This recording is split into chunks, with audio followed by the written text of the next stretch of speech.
నంద్యాల పట్టణంలో మకర సంక్రాంతి సందర్భంగా శ్రీదేవి భూదేవి సమేత శ్రీ వెంకటేశ్వర స్వామి రథోత్సవం కన్నుల పండుగగా నిర్వహించారు. నంద్యాల సంజీవనగర్ రామాలయం నుండి గాంధీ చౌక్ వరకు రథోత్సవం వైభవంగా నిర్వహించారు.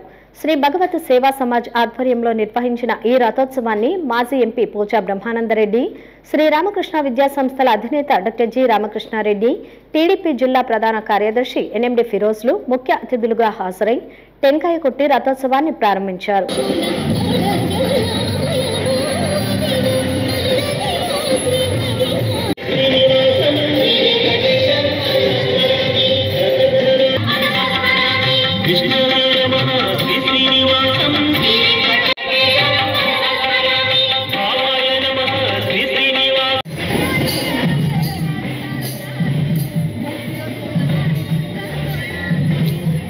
రథోత్సవంలో భక్తులు వేలాదిగా పాల్గొన్నారు.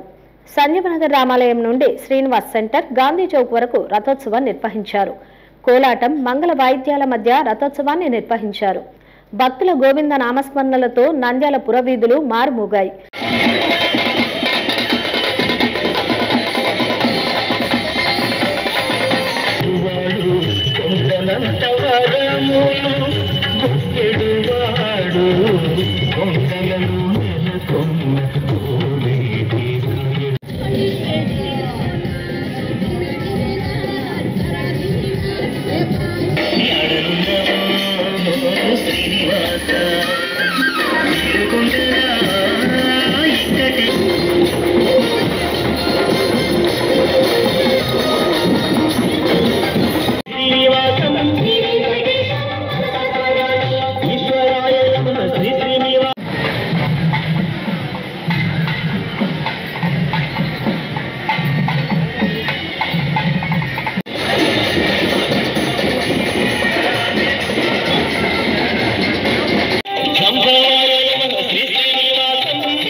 హలో అండి, నేను మీ గిరాక్ Sita. Please do subscribe to Nandyal communications.